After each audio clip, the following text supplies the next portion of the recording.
நீ எதிர்கொள்ளும் சூழ்நிலைகள் கஷ்டத்தின் உச்சத்தில் இருக்கும் போது என் பிறப்பே ஒரு சாபக்கேடு என்ற எண்ணம் தோன்றும். சுற்றி இருக்கும் மனிதர்கள் உன்னை காயப்படுத்துவார்கள். வாழ்க்கை உனக்கு பல சோதனைகளை கொடுத்து கொண்டே இருக்கும். இவையெல்லாம் உன் வாழ்க்கையை தீர்மானிக்க விட்டுவிடாதே. நான் தவறானவன், எனக்கு இந்த வாழ்க்கையே வேண்டாம் என்ற எண்ணம் வரும்.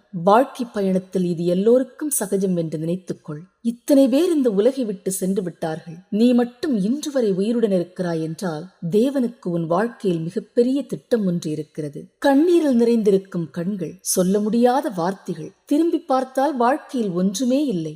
இனிமேல்தான் உன் வாழ்க்கையின் அர்த்தமே தொடங்கப் போகிறது. ஒரு புதிய வரலாறை தேவன் படைக்கப் போகிறார். இதுவரை நடந்ததை வைத்து உன்னை எடை போட்டு விடாதே. கண்ணீர் விழுந்த இடத்தில் தேவன் உன்னை எழுந்து நிற்கச் செய்வார். கலங்காதே. பெரிய பூகம்பம் போன்ற திடீர் மாற்றத்தை பார்க்கப் போகிறாய். இவன் பொறுத்திருந்தான் என்று ஜெயித்து விட்டான் என்று உலகம் உன்னை பார்த்து பேசப் போகிறது.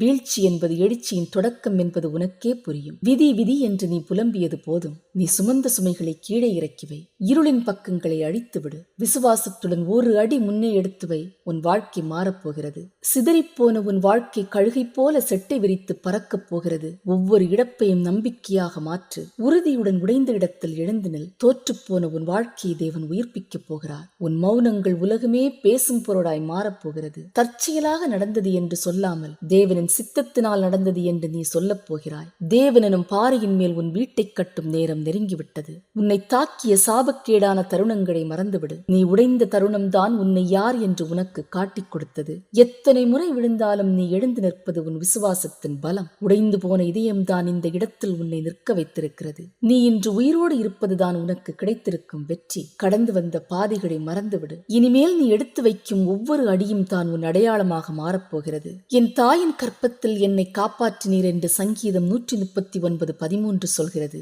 தேவன் தம்முடைய சாயலாக மனுஷனை சிருஷ்டித்தார் என்று ஆதியாகமம் 1:27 சொல்கிறது. நீ எதிர்பார்த்திருக்கும் முடிவை உனக்கு கொடுக்கும்படிக்கு நான் உன் பேரில் நினைவாயிருக்கிறேன் என்று எரேமியா 29:11 சொல்கிறது. நாம் தேவனுடைய செய்கையாயிருக்கிறோம் என்று எபேசியர் 2:10 சொல்கிறது. தேவனுடைய கைவினையாக இருக்கும் நீ எப்படி சாபக்கேடாக இருக்க முடியும்? மனிதர்கள் உன்னை சாபமாக பார்க்கலாம், சுமையாக நினைக்கலாம். தேவன் ஒருபோதும் உன்னை சாபம் என்று சொல்ல மாட்டார். புது நம்பிக்கையை உனக்குள் இப்போதே வைக்கப் போகிறார். நல்ல எதிர்காலத்தை கொடுக்கப் போகிறார். நாம் நிர்மூலமாகாதிருக்கிறது கர்த்தருடைய கிருபை. அவருடைய இரக்கங்களுக்கு முடிவில்லை என்று புலம்பல் 3:22 சொல்கிறது. உன் வாழ்க்கை அற்பமாக இருந்தாலும் தேவனுக்கு நீ விலை மதிப்புள்ளவன். அவரால் தெரிந்து கொள்ளப்பட்டவன். உன் தலையில் உள்ள முடிகள் கூட எண்ணப்பட்டிருக்கின்றன. நீங்கள் தேர்ந்தெடுக்கப்பட்ட சந்ததி என்று தேவன் சொல்கிறார். தேவ சித்தம் உன் வாழ்க்கையில் நிறைவேறும் நேரம் வந்துவிட்டது. ஆமென்.